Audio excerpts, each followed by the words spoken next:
Olá, meus queridos. Mais um dia estamos aqui vendo a palavra do Senhor e tudo aquilo que Ele tem para as nossas vidas, tudo aquilo que o Senhor preparou para todos aqueles que o amam.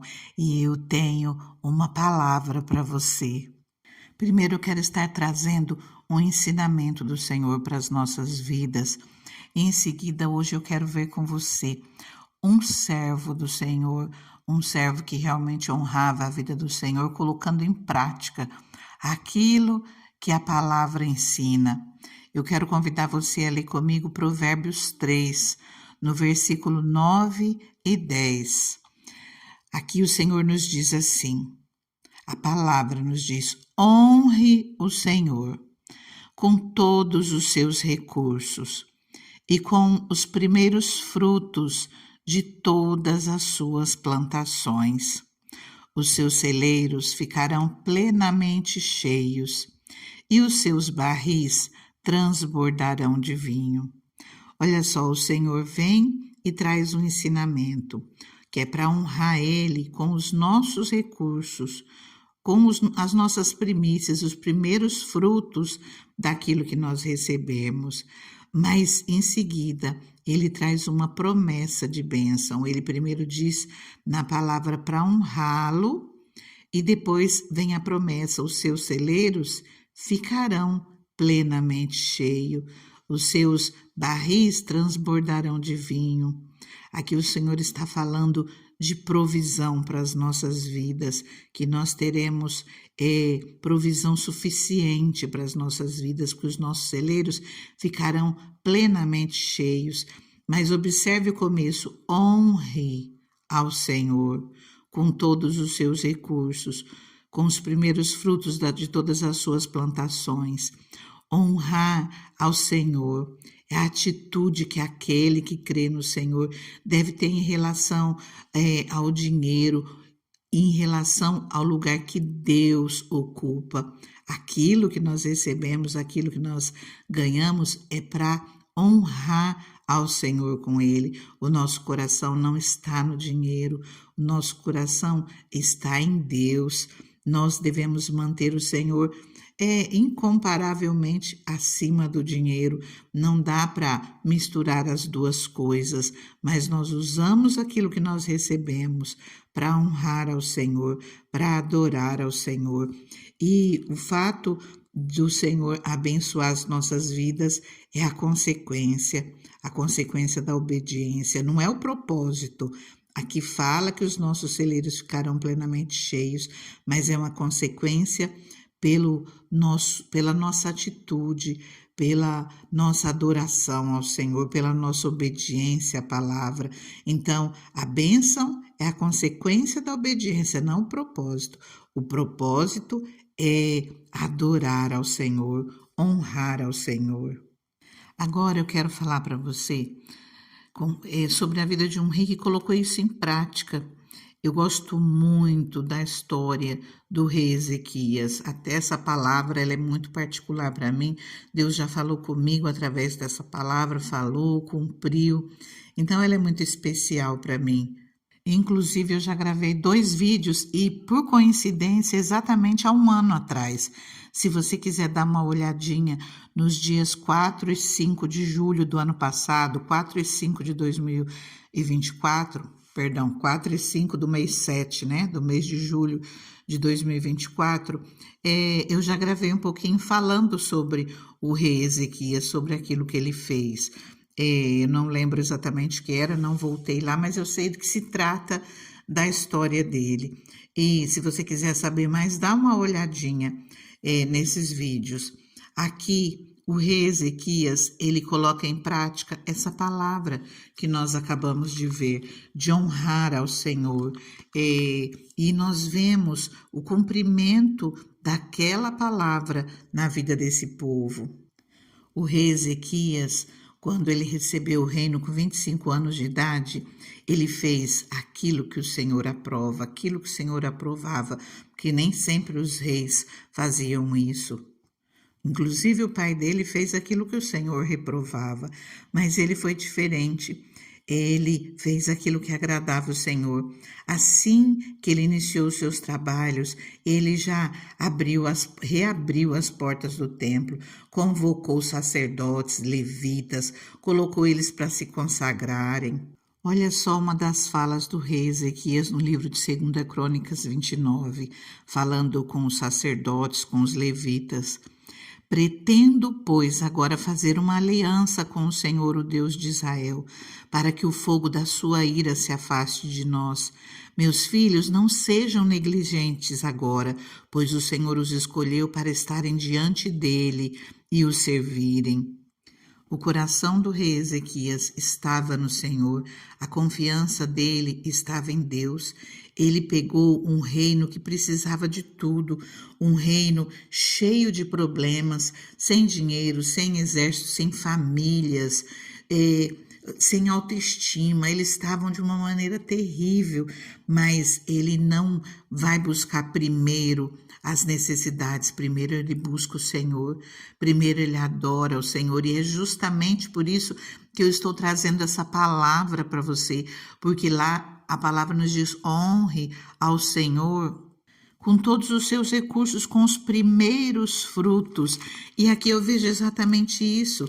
O rei Ezequias começa pela obra do Senhor, ele começa honrando ao Senhor. O rei Ezequias coloca os sacerdotes e os levitas para se consagrarem, coloca para purificarem o templo do Senhor. Depois ele convoca os líderes da cidade, convoca todos para que façam um grande holocausto, um grande sacrifício para o Senhor. Ainda em 2 Crônicas 29, no versículo 27, diz assim: Então Ezequias ordenou que sacrificassem o holocausto sobre o altar. Iniciado o sacrifício, começou também o canto em louvor ao Senhor, ao som das cornetas e dos instrumentos de Davi, rei de Israel. Toda a assembleia prostrou-se em adoração, enquanto os músicos cantavam e os corneteiros tocavam, até que terminou o holocausto. Então o rei e todos os presentes ajoelharam-se e adoraram.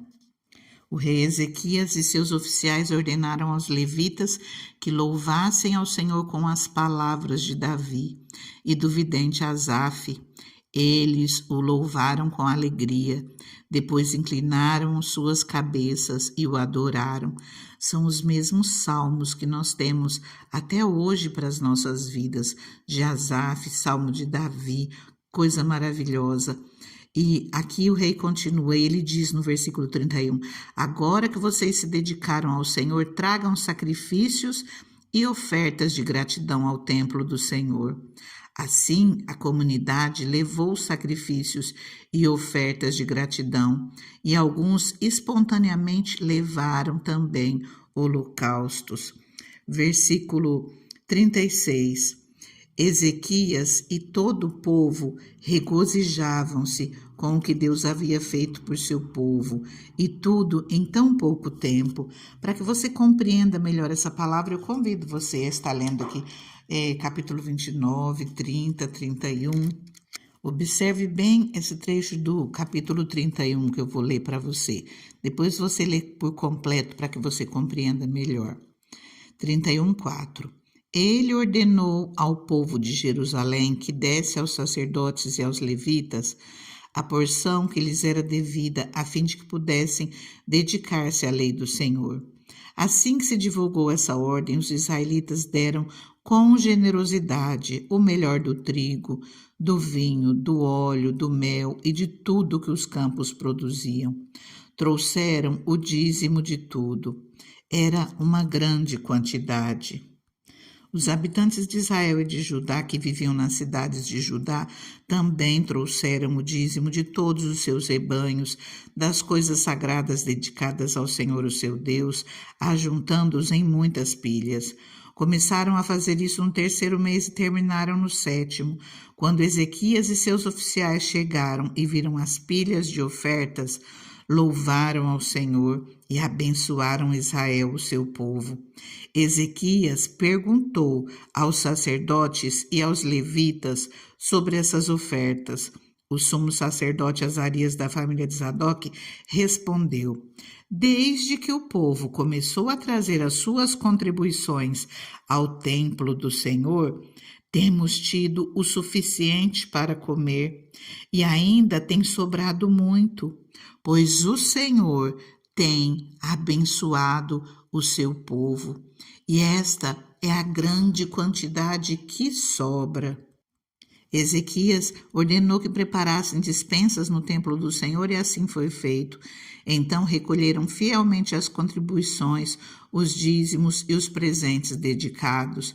O levita Conanias foi encarregado desses deveres e seu irmão Simei era o seu auxiliar. Queridos, nós estamos vendo aqui um povo que estava passando por lutas, por escassez. O povo tinha sido levado escravo, por isso que já não havia muita gente. Eu comentei que eles estavam sem dinheiro, sem exército, sem família, sem autoestima, devido a tudo aquilo que eles tinham perdido durante os reinos anteriores, que não foram do agrado do Senhor, e o Senhor deixou eles por conta própria. Apesar disso, o povo recebe a orientação do rei. O rei, naquela época, era quem conduzia todo o povo de Israel a adorar ao Senhor. Quando o rei não fazia aquilo que era do agrado do Senhor, o povo se distanciava de Deus. Quando havia um governo que realmente tinha os olhos voltados para o Senhor, o povo seguia o rei e todo o povo era abençoado. E esse povo, mesmo com o pouco que tinha, eles foram generosos, eles abriram mão, eles levaram com o coração alegre, eles ofertaram em abundância ao Senhor, eles levaram para a casa do Senhor e os levitas, os sacerdotes foram supridos em suas necessidades, já que eles dependiam daquelas ofertas. E eles receberam em abundância e eles tiveram de sobra.